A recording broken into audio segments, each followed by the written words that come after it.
Do you often feel like you overreact in certain situations? Are you often angered easily? Welcome to the Transformational Peace Podcast, and I'm Dr. Lee. In this episode, we will talk about why we become emotionally reactive and how it affects our lives.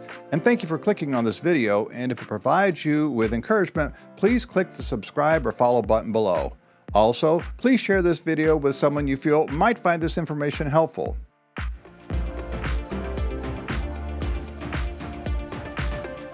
Hello friends, thanks for joining me. And today we'll be discussing Stop Being Emotionally Reactive, Strategies for Emotional Wellness. Emotional reactivity refers to our tendency to react quickly and intensely towards ourselves or others. When we are reactive, we typically experience heightened emotional responses such as anger in a variety of situations. This often leads to impulsive behaviors or emotional dysregulation. I will talk about emotional regulation and dysregulation in a future video. Being in this heightened reactive state makes it challenging for us to have successful relationships as well as cope effectively with stressors. So in this video, we're going to talk about three important areas as they relate to being emotionally reactive. First, I'm going to talk about what being emotionally reactive looks like. Second, I'm going to talk about how it works and creates challenges in our relationships.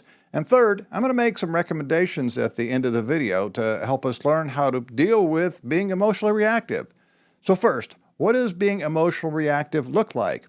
When we become emotionally reactive, we tend to respond to situations in an intense and impulsive manner.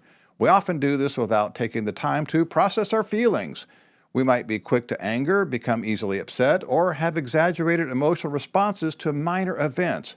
Our reaction is usually out of proportion with the actual situation. This frequently leads to misunderstandings and conflict in our relationships. Surprisingly enough, a disproportionate number of people have trouble restraining their emotions, especially during stressful or uncertain times. Often, when things don't go our way, we become overwhelmed by extreme feelings such as rage or despair. Again, I'm reminded of a YouTube video I saw recently, which is a great example of being emotionally reactive. A young man in his car was driving along the freeway in the far left-hand lane. He came upon a slower-moving vehicle in the same lane. He was unable to pass his car to his right because there was also a car in the right lane that was moving at about the same speed as the slower-moving car in front of him. From the video in this young man's car, yes, amazingly, he was recording the whole thing. He seemed to be about a car length or two from the slower-moving vehicle in front of him. Now, at freeway speeds, this was obviously way too close, and then he did something very interesting. He began flashing his headlights at the car in front of him. Now, this clearly irritated the person in front of him because he immediately hit his brakes and began slowing down. The young man behind him also began slowing down, and as the lane to his right cleared, he quickly changed lanes and sped up to go around the slower-moving car. And as most of you may already surmised, as he passed and got around the slower-moving vehicle, he moved into the now clear left lane. And of course, now the chase was on. The original slower-moving vehicle he was behind was now chasing him. They literally hurtled down the freeway trying to swerve and run each other off the road. That sounds safe, right? Now, fortunately, the story has at least a safe but not happy ending. As they were in a blind race chasing each other, adrenaline anyone? They came over the crest of a hill and lo and behold, a highway patrol officer was sitting on the side of the road. And I'm sure to their surprise, they were both pulled over and the fun ended there. Clearly, they were both caught up in a cascade of emotions spiraling out of control. Fight or flight, anyone? Each of them was caught up in a desperation to have their own way. It was only until the dust settled did they realize the damage that they had done, and it could have been much worse. And now we come to the second part of the video where we ask, how does emotional reactivity work? So the better question we have to ask ourselves is, how does this happen? And the answer is found in the idea of cognitive distortions. Examples of this could be catastrophizing. Please see my earlier video on catastrophizing. All or none thinking, magical thinking or superstition, and emotional reasoning. A good way to think of cognitive distortions is they are a mental bias or filters that continually increase our anxiety while compromising our emotional well-being. This is largely due to our brain processing enormous amounts of information while continually looking for shortcuts to reduce our mental burden, and we wonder why our brain hurts. Unfortunately, these cognitive distortions can diminish our emotional health. So let's use the example of emotional reasoning as a cognitive distortion here. So while our emotions are very real, sometimes we can misread them. And while our emotions are very strong and can motivate us to do or not do certain things, we don't always read them correctly. A great example of this could be where we think, I feel afraid, so something dangerous or bad must be about to happen.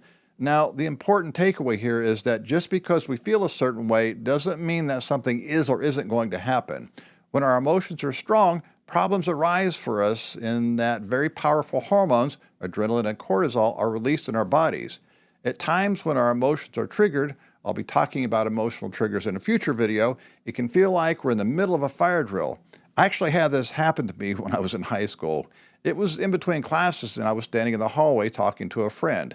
Another friend came up and said, "Hey, what would happen if I pulled this fire alarm right now?" It was located a few feet on the wall next to us.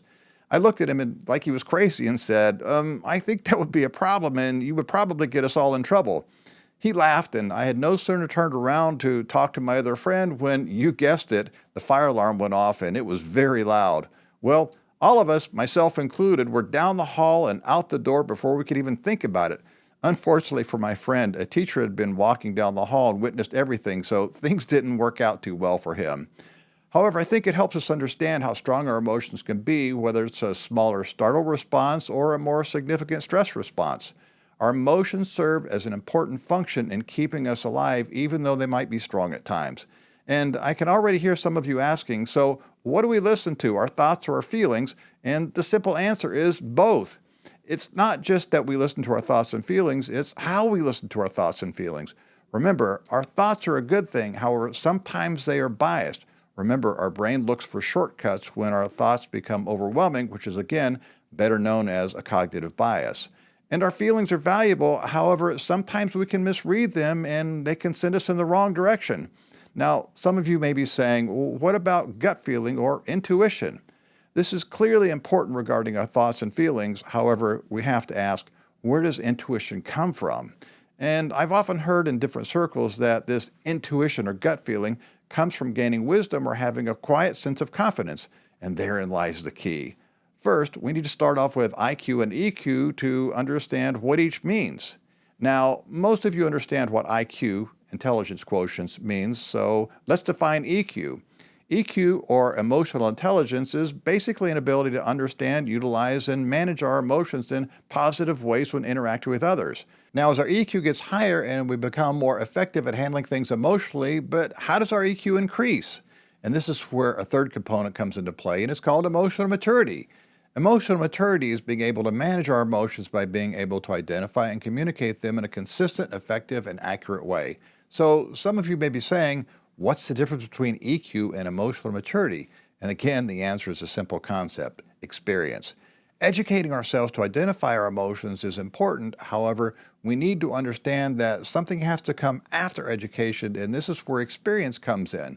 In other words, we need more experience with practicing and learning from others, not just what emotions are, but how they work. This is invaluable life data.